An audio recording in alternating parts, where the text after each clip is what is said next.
El vestido era de lino suave, color lavanda con la cintura ligeramente fruncida y un discreto bordado junto al escote. Nada ostentoso. Solo un detalle que a Santiago en su momento le había parecido que hacía resaltar mis ojos. No lo usaba desde su funeral. Esa mañana lo planché con cuidado, repasando cada pliegue, como si mis manos pudieran convencer a la tela de que volviera a tener propósito. Sobre la encimera de la cocina, una bandeja con galletas de limón se enfriaba. A Gabriel le encantaban cuando era pequeño. Las robaba todavía tibias, con azúcar en la barbilla, como si no pudiera creer que las había hecho solo para él. Salí temprano. La finca estaba en una colina de La Rioja, rodeada de viñedos y cipreses.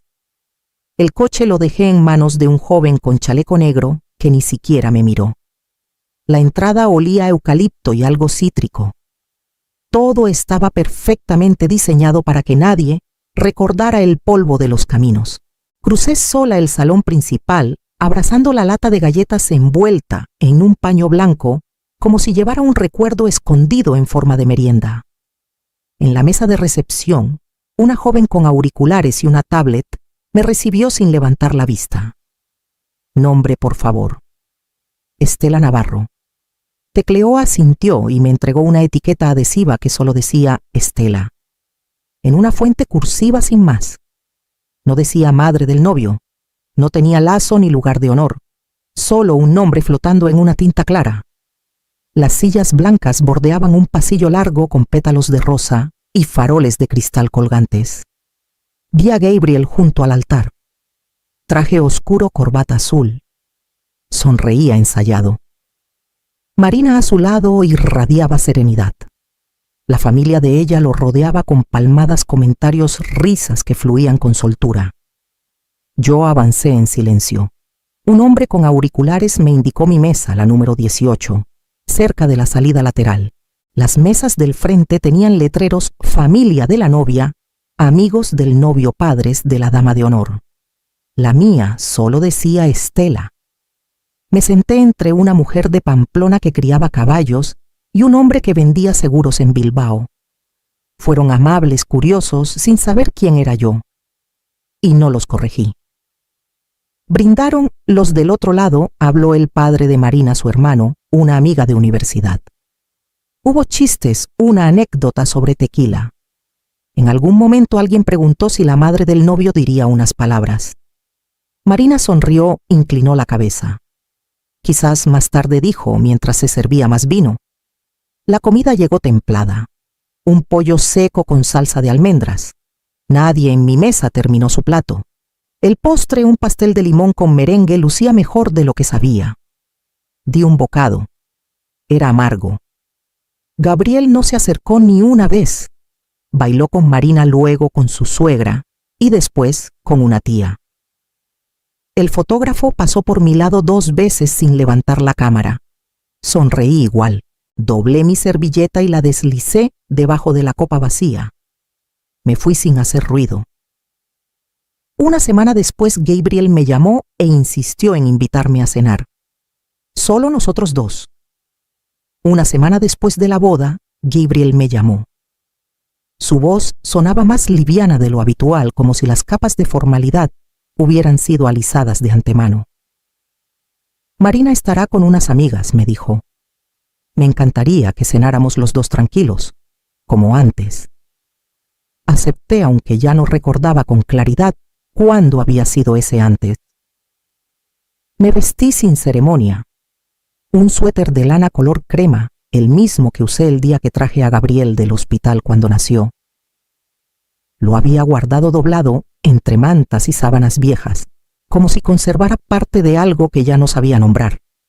Al salir llevé una lata de galletas de avena envuelta en papel pergamino. Era un gesto pequeño, pero me ayudaba a sostener algo en las manos. La urbanización donde vivían quedaba a las afueras del pueblo, con aceras nuevas, faroles idénticos y setos podados con precisión. Toqué el timbre y la luz del porche se encendió de inmediato, programada para recibir sin emoción. Gabriel abrió antes de que tocara por segunda vez. Me abrazó brevemente sin contacto con el torso, solo los brazos rodeando aire. Pasa, estás en tu casa. La cocina estaba impecable, demasiado. No había olor a comida ni sonido del horno.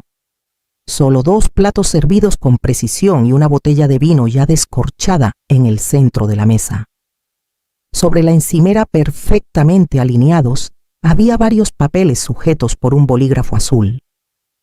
Gabriel sirvió el vino con cuidado, elogió las galletas, preguntó por el tráfico. Todo parecía una escena montada con esmero, ensayada frente al espejo. Luego, sin dejar de sonreír, señaló la pila. Solo algo para tener listo por si acaso. Cuestiones legales, nada complicado, todos lo hacen. Simplifica trámites, evita líos si pasa algo inesperado. Deslicé los dedos por el borde de la hoja superior. El título decía: Poder notarial general y duradero. Frases legales llenaban los márgenes: transacciones financieras, decisiones médicas, efecto inmediato. Lo miré. Seguía con esa sonrisa de quien quiere parecer natural. Lo llevaré a casa, dije. Me gusta leer tranquila, con tiempo. Asintió demasiado rápido. Luego hablamos del clima, de la perra nueva de una vecina, de un programa que no conocía. No volvió a mencionar los papeles. No hizo falta. Al despedirme me acompañó hasta la puerta con otro abrazo breve. La luz del porche se encendió de nuevo mientras me alejaba. Al llegar dejé la lata de galletas intacta sobre la encimera. No encendí ninguna luz. Me senté en el sofá, los documentos sobre el regazo. Y entonces recordé algo que Santiago me había dicho antes de morir. Si algo me pasa, busca en el trastero. Sabrás cuándo mirar. Esperé a que amaneciera antes de bajar al trastero. No encendí las luces de la casa, solo la pequeña lámpara del pasillo que proyectaba una sombra temblorosa sobre los escalones. Bajé despacio, una mano en la barandilla, la otra cerrada en un puño sin querer. El trastero olía a polvo seco y metal oxidado. Pasé la lavadora a las cajas marcadas con luces de Navidad, una vieja trona que ya nadie usaría. En el rincón más alejado, detrás de una manta doblada, encontré una caja metálica. Era más pesada de lo que parecía. La llevé con esfuerzo a la mesa plegable, encendí la lámpara de pinza y abrí la tapa con manos firmes. Dentro había orden. Una carpeta de cuero con mi nombre completo, sobres rotulados con fechas, estados de cuenta marcados con resaltador. En el fondo, cuidadosamente doblada, una nota manuscrita. La reconocí antes de leerla. Era su letra firme, inclinada, clara. Estela, sé que no pedirás ayuda aunque la necesites. Por eso me aseguré de que nunca quedes atrapada. Todo lo que hay aquí es tuyo. No se lo digas a Gabriel. No porque no lo quiera, sino porque he visto lo que ocurre cuando alguien cree que merece lo que no ha construido. El dinero no cambia a las personas, las revela. Leí la nota 3 veces. No lloré. No sentí alivio. Sentí un silencio más profundo que el de la casa entera. El tipo de silencio que solo deja espacio para actuar. Empecé a revisar los documentos. Había 2 cuentas de inversión activas, una anualidad ligada a la firma donde Santiago trabajó sus últimos años y una escritura. Me detuve en esa. Era de un terreno en Cancún, casi 1 hectárea cerca de la costa. Revisé el avalúo más reciente. Era una propiedad de alto interés inmobiliario. Había sido transferida a mi nombre 5 años antes. Todo estaba a mi nombre. Todo había sido previsto sin ruido, sin ostentación. Santiago lo había armado como quien prepara un refugio antes de la tormenta. No para él, sino para mí. Cerré la caja con cuidado, volví a colocarla detrás de la manta y subí las escaleras con pasos lentos. Dejé los documentos de Gabriel sobre la encimera sin tocarlos. Puse agua para café. El hervidor comenzó a vibrar. Las manos me temblaban un poco, pero no de miedo. Me senté en la mesa observando cómo la luz del día empezaba a colarse por la ventana. Esa tarde llamé a Luisa Barreiro, No preguntó por qué, solo dijo mañana a las 10. Trae todo, tendremos café. Luisa vivía en una casa baja al otro lado del puente, una de esas construcciones antiguas con las paredes encaladas y el jardín siempre en orden. Me abrió la puerta con una sonrisa breve, el cabello recogido en un moño apretado y las gafas colgando de una cadena en el cuello. Pasa, Estela. Lo importante se revisa en la cocina. El lugar no había cambiado. El mismo mantel a cuadros, la misma tetera sobre la hornilla. Coloqué la carpeta sobre la mesa sin decir palabra. Ella tampoco preguntó. Se sentó frente a mí, sacó sus gafas y empezó a revisar página por página en un silencio que solo rompía el roce del papel. Cuando terminó, se quedó unos segundos con la mirada fija en el último documento. Esto no es una previsión cualquiera, dijo al fin. Santiago pensó en cada detalle. ¿Y tú estás a punto de hacer lo mismo? Sacó una libreta amarilla y comenzó a anotar con precisión. Le expliqué lo del terreno, las cuentas, la anualidad. Le conté lo del poder notarial que Gabriel había querido que firmara. Ella no hizo comentarios, solo asentía con la cabeza mientras garabateaba. Vas a constituir un fideicomiso privado irrevocable, explicó. Todo estará a tu nombre, bajo tu control. Nadie podrá tocarlo. Y añadiremos una cláusula médica. Solo 2 médicos independientes certificados y sin lazos familiares podrán autorizar algún cambio en caso de incapacidad mental. No uno, no familia, no Gabriel. Me lo dijo con la misma voz que usaba años atrás en el juzgado, con convicción, pero sin dramatismo, como si solo estuviéramos organizando los cubiertos. Durante las 3 horas siguientes revisamos cada punto. Me hizo preguntas claras, concretas. ¿Qué quería dejar por escrito? ¿Qué debía estar explícitamente protegido? Yo respondí sin prisa, como quien borda despacio pero firme. Cuando todo estuvo listo, imprimió los documentos y los colocó delante de mí. Me ofreció una pluma y se quedó en silencio. No dudé. Firmé con calma. No porque estuviera enojada, no por orgullo. Firmé porque podía. Porque sabía que ahora el silencio me protegía y no me debilitaba. Ella guardó los originales en una carpeta gruesa, me entregó las copias y señaló el reloj. Guárdalo en un sitio cercano pero que nadie registre. Algo cotidiano.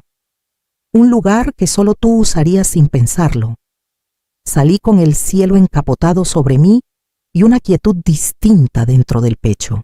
Al llegar a casa, abrí el mueble bajo el fregadero, moví una caja de cápsulas para lavavajillas y deslicé el sobre detrás. Cerré la puerta con suavidad, como quien guarda algo vivo. Al día siguiente, Gabriel volvió a llamar. Quería que cenáramos otra vez. Solo nosotros. Esta vez, dijo sin papeles, solo una comida sencilla. Gabriel abrió la puerta descalzo, con un delantal atado mal sobre una camisa arrugada. Me alegra que hayas venido, dijo con una sonrisa que buscaba parecer despreocupada. Esta vez sí cociné yo. La casa olía a ajo y verduras asadas. Había pan calentándose en una cesta sobre la mesa y la botella de vino ya estaba abierta pero no servida. Todo estaba colocado con una intención casi ceremoniosa. Me ayudó a quitarme el abrigo colgándolo en una percha del recibidor. Sobre la mesa del comedor, los platos estaban servidos, los cubiertos alineados con exactitud. Parecía que lo había repasado todo 2 veces. Nos sentamos. Me ofreció vino y lo acepté sin palabras. Comimos en relativo silencio entre frases cortas sobre el tiempo, una receta nueva de Marina y la reforma de la calle principal. Todo flotaba con una calma frágil, como si nadie quisiera ser el primero en tocar el fondo del asunto.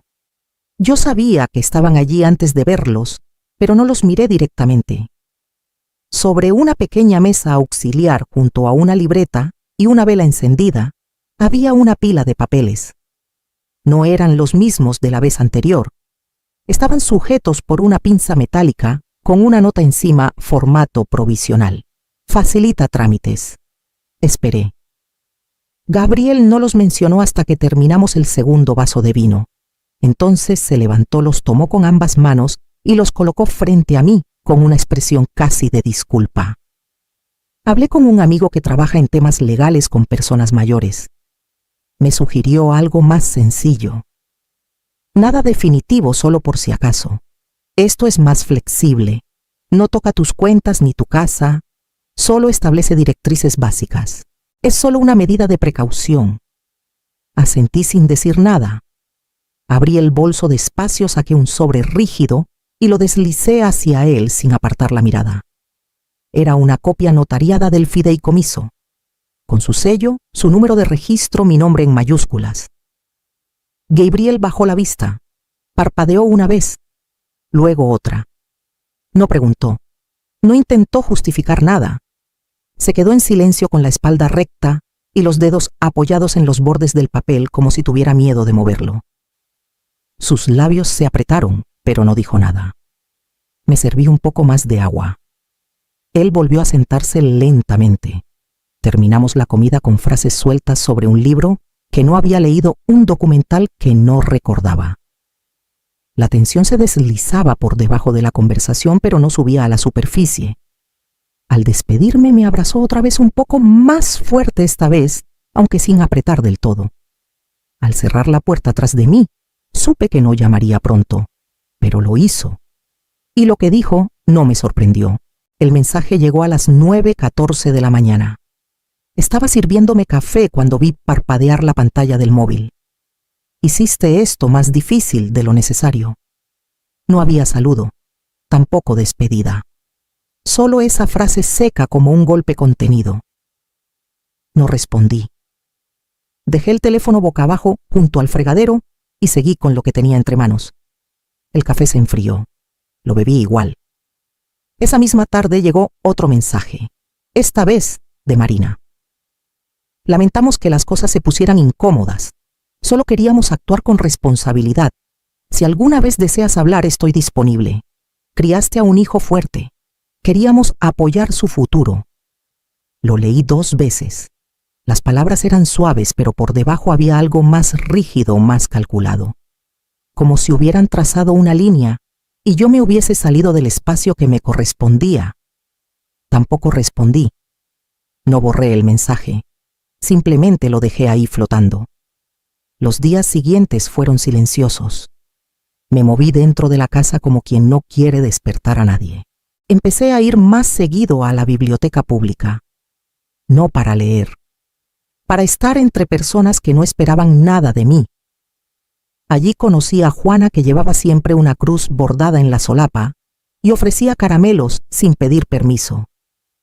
A Lorena, que tejía en una esquina sin mirar a nadie, pero saludaba con la cabeza cada vez que alguien pasaba.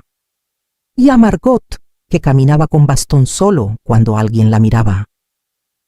No compartíamos detalles, pero poco a poco empezamos a reconocernos, a notar las ausencias, a dejar galletas en la mesa común sin preguntar para quién eran. Una mañana Marcó, la bibliotecaria, nos preguntó si queríamos ayudar con el terreno detrás del edificio. Era un jardín olvidado de tierra dura y parches secos. Dijimos que sí, sin entusiasmo pero con intención. Pasamos varias semanas removiendo la tierra, sacando raíces viejas, sembrando tomates albahaca y girasoles. Lo llamamos el rincón silencioso.